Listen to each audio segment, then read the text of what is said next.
Rob, last regular game of the season coming up, and it's still all in your own hands to get that top 2 spot, isn't it?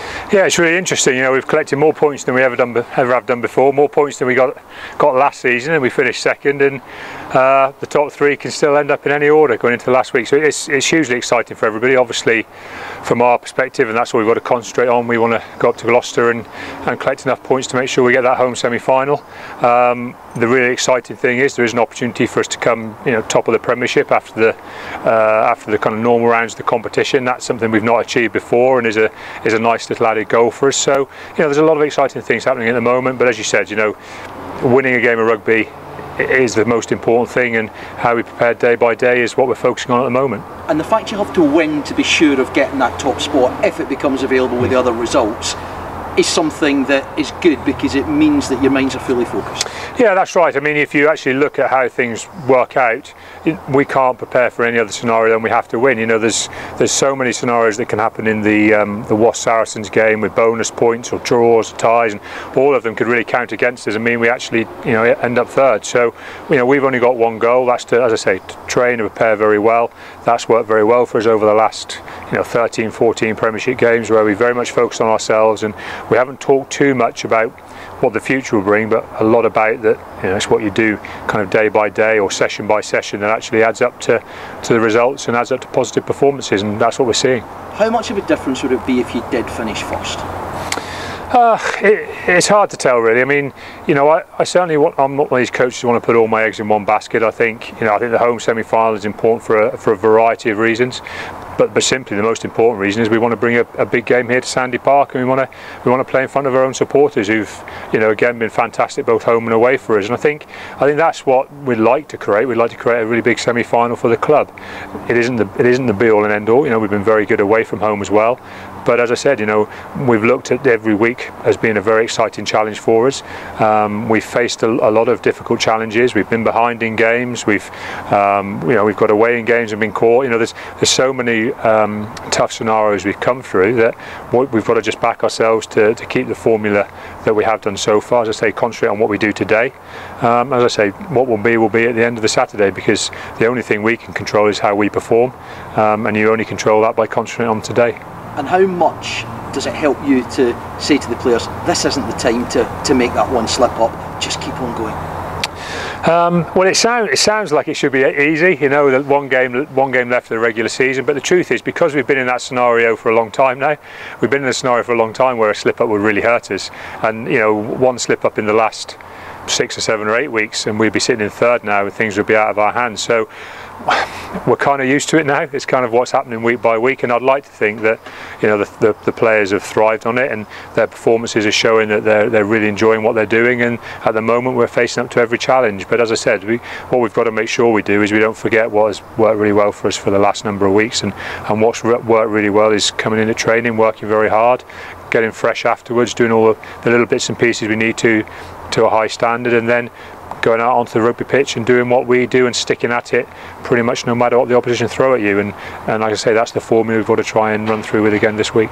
Does the simultaneous kickoffs give you a headache in terms of, you know, you may have a decision or two to make towards the end of a game depending on what's happening in the other match? Well, it's like anything. It would be unprofessional of us not to keep a track on what's happening elsewhere. But obviously, you know, we've got to hope that whatever the stage of the game, that we can take enough control to, as I say, to keep things in our hands. You know, if that starts to change, we'll be abreast of things, and it will influence some of our decision making. But at this stage, you know, we almost can't reflect on that too much. We've got to think about what gives, you know, the 23 players who are going to go up there on Saturday the best opportunity to win.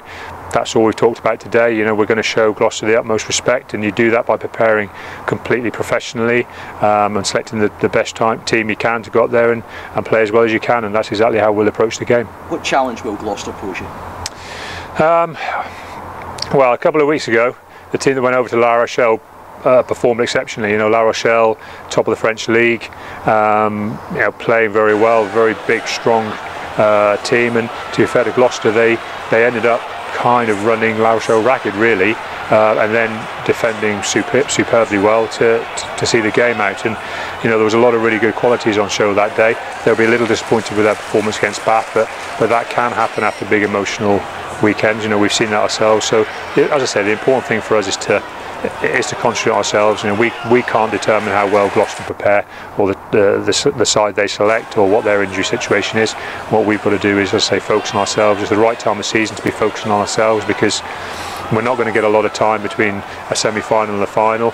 You know, there's only so much you can do in preparation and in your recovery and the next round of games. So, you know, now is the ideal time to be comfortable with what you do, aim to be very, very good at what you do, and get the players talking to each other and energising each other and driving each other to perform to the highest standards they can. And as I said, it sounds like a very simple equation. It's the toughest thing in sport to get week after week. But I'm confident the players are in the right place to try and achieve it. What are your injury and selection situations that's going through your mind now? Well, the interesting thing with injuries is it makes selection easier, you know, and I think we're in a bit of that scenario at the moment, that we've probably picked up enough injuries in the last 3 or 4 weeks for selection to get relatively simple, which sometimes can be a blessing. It means, you know, we know now on a Tuesday pretty much what the team's going to be. We're not hanging around to see what injury issues we have. We know who's available. Those guys will put in a full training week together, and we'll go up there with, you know, what we see as a strong group, and we think we'll play very well. And is this in a stronger position than you thought you would be at any stage this season? Well, probably after the first 5 or 6 rounds, you know, if someone had said, you know, you'll be in second place going into the last round of the season, I'd have certainly taken it. But I think we had a confidence that we weren't playing at our potential. I think when you're not playing at your potential, there's always a way forward, and that's all we really had to do. We had to reset a couple of things and get playing to our potential, and now we're playing to our potential, but things look very good for us. We always talk about the big matches that you're facing. How big is this in terms of matches over the last few seasons? Because finishing top spot does in theory give you a big advantage. Yeah, I mean, it's like I said, and we've been through this position before. In other times when you put runs of wins together, in effect this game's no bigger than, as I said, the last number of games. If you think, you know, we put 7 bonus point wins together, you know, any one of those is just as important as this game coming up, because, you know, slipping any of those 5 points would have really hurt us at any stage. So I'll be honest with you, I'm not seeing it as a be all and end all game, just like we've not seen the other games. Obviously the rewards are very tangible now. Perhaps where they weren't 5 or 6 weeks ago, but ultimately you have to prepare the same way, and you have to deal with the emotions the same way, and, you know, we have to try and you know, help the players prepare to go and put a lot of energy out onto the field and play the way Exeter play. And that's a big part of our role now, is giving the lads the confidence that they're a good side, and if they play very well as individuals and they express themselves well as individuals, we'll come together and we'll put in a good collective performance.